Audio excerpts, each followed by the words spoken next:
आयोग के एक्शन से बौखलाई ममता बनर्जी, नया ड्रामा शुरू। ममता ने चुनाव आयोग पर बीजेपी आईटी सेल वाले ऐप का इस्तेमाल करने का लगाया आरोप। शुभेंदु अधिकारी ने ममता पर साधा निशाना, कहा ममता के दिमाग के इलाज की जरूरत। उनको मेंटल इलाज का जरूरत है, नहीं तो उनको सुप्रीम कोर्ट जाना पड़ेगा। ममता बनर्जी ने अब चुनाव आयोग पर बीजेपी आईटी सेल के ऐप्स का इस्तेमाल करने का आरोप लगा रही है। जी हाँ, बिल्कुल सही सुना आपने। मुख्यमंत्री ममता बनर्जी ने एसआईआर प्रक्रिया को लेकर चुनाव आयोग के खिलाफ गंभीर आरोप लगाए हैं। मुख्यमंत्री ममता बनर्जी गंगा सागर मेले की तैयारियों का जायजा लेने सागर गई थी और उन्होंने, आपको बता दें कि इस दौरान जो है कई तरह के बयान दिए थे। इसके बाद वो कोलकाता लौट आई। इससे पहले मुख्यमंत्री ममता बनर्जी ने गंगा सागर के हेलीपैड ग्राउंड से ही एसआईआर मुद्दे के खिलाफ आवाज उठाई थी, चेतावनी दी थी कि चुनाव आयोग के इस मनमाने व्यवहार के खिलाफ जरूरत पड़ने पर वो अदालत का दरवाजा खटखटाएंगी। इसके 24 घंटे के भीतर ही आपको बता दें कि राज्य की सत्ताधारी पार्टी ने इस मामले को सुप्रीम कोर्ट का ध्यान खींचने हुए मामला जो है दर्ज कर दिया। इसी संदर्भ में आपको बता दें कि मुख्यमंत्री ममता बनर्जी का एक और बयान सामने आया, जहां पर उन्होंने कहा कि चुनाव आयोग जीवित लोगों को मृत दिखा रहा है, बुजुर्गों को उनके नाक में नली यानी ट्यूब लगी होने के बावजूद ले जाया जा रहा है। इसके बाद उन्होंने आयोग द्वारा इस्तेमाल किए जा रहे ऐप को लेकर गंभीर आरोप लगाते हुए कहा कि चुनाव आयोग ने भाजपा के आईटी सेल की मदद से जो ऐप बनाया है वे अवैध, असंवैधानिक और अलोकतांत्रिक है और ये सब और नहीं चल सकता है। तृणमूल कांग्रेस की मुखिया क्या कुछ और कह रही है ममता बनर्जी, सुनिए। ডিএম করেছেন, গঙ্গাসাগর প্রশাসন করেছেন, আপনাদের অসুবিধার কোনো কারণ নেই। আমি গঙ্গাসাগরের মানুষকে, মা বোনেদের, বিশেষ করে ভাইদের সকলকে, আমার সব তীর্থযাত্রীদের, এনজিওদের আমার অনেক অভিনন্দন, আমার ছোট ছোট বন্ধুদের জানাচ্ছি। এবং গঙ্গাসাগর মেলায় অনেক অতিথি আপনাদের আসবে, আপনাদের বেচা কেনাও যেমন হবে তেমনি অতিথিরা যাতে প্রশংসা করে সেটা আপনাদের সকলকে লক্ষ্য রাখতে হবে, যাতে কারো কোনো ত্রুটি না হয়। গঙ্গাসাগর মেলার জন্য পর্যাপ্ত পরিমাণে হাসপাতালের ব্যবস্থা, বেডের ব্যবস্থা, ডাক্তারের ব্যবস্থা, অ্যাম্বুলেন্সের ব্যবস্থা, আপনার বাসের ব্যবস্থা, সমস্ত বাস মানে একটাই সিঙ্গেল টিকিটে যাতায়াত করতে পারবে।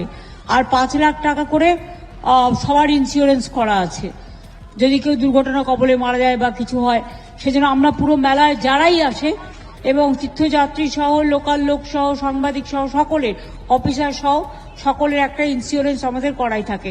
আর গঙ্গাসাগরের ব্যাপারে যে তীর্থকর ছিল বামফ্রন্টের আমলে সেটা আমরা তুলে দিয়েছি।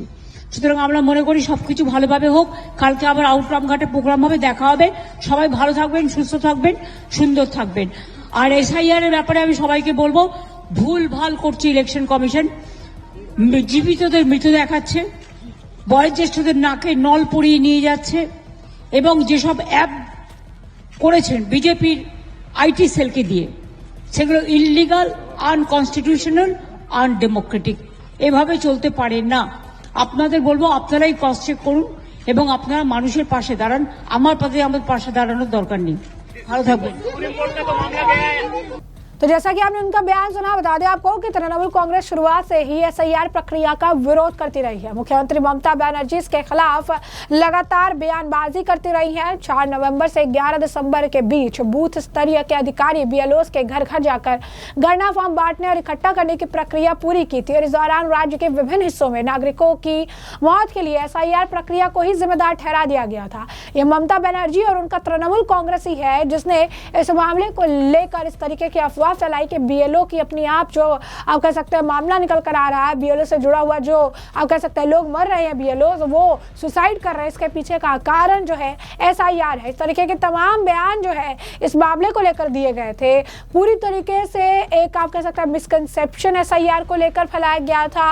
एसआईआर प्रक्रिया को गलत ठहराने के लिए तमाम एग्जाम्पल्स बयान दिए गए थे। पहले तो ममता बनर्जी ने यहाँ तक कह दिया था कि एसआईआर पश्चिम बंगाल में होने ही नहीं देंगे, लेकिन जब एसआईआर की प्रक्रिया आगे बढ़ी तो ममता बनर्जी ने घुटने टेके और उसके बाद अब ममता बनर्जी ने अब एक नया सगुफा जो है वो लेकर आई है। इस मामले को लेकर शुभेंदु अधिकारी का बयान सामने आया है। शुभेंदु अधिकारी ने इस मामले पर प्रतिक्रिया देते हुए पश्चिम बंगाल में राजनीतिक बदलाव की बात तो कही, साथ ही साथ ये भी कहा कि ममता बनर्जी को दिमाग के इलाज की जरूरत है। वो कुछ भी कहती हैं, उन्हें सुप्रीम कोर्ट जाना चाहिए। सुनिए क्या कुछ कहा शुभेंदु अधिकारी ने। तो उसको थोड़ा मेंटल इलाज का जरूरत है, उनको मेंटल इलाज का जरूरत है, नहीं तो उनको सुप्रीम कोर्ट जाना पड़ेगा। दादा बांग्लादेश में एक भी हिंदुओं का निधन हो गया। और जितना मोल्ला यूनुस उधर रहेगा इस तरीके से हादसा होगा। वहाँ मोल्ला यूनुस जो कर रहा है, खाला ममता भी एक ही काम कर रहा है। दादा महिषा दल में मूर्ति की तोड़फोड़ किया पूरा डेली हो रहा। तो जैसे कि आपने शुभेंदु अधिकारी का बयान सुना, इससे पहले आपको बता दें कि अग्निमित्रा पॉल ने भी एसआईआर प्रक्रिया को लेकर ममता बनर्जी पर जमकर निशाना साधा था।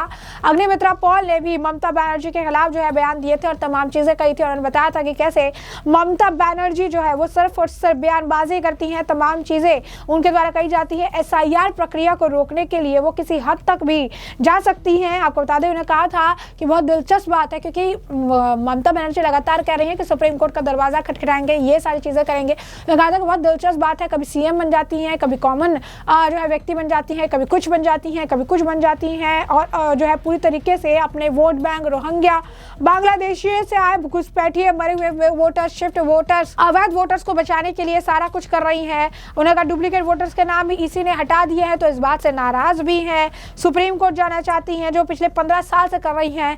सुप्रीम कोर्ट जाकर टॉप लेवल वकीलों को हायर करती हैं, उन्हें चुनौती क्यों दे रही हैं? क्या आप नहीं चाहती कि बंगाल में रहने वाले इन अवैध घुसपैठियों के नाम हटा दिए जाए? क्या कुछ कहा था अग्निमित्रा पॉल ने भी, एक बार खुद सुनिए।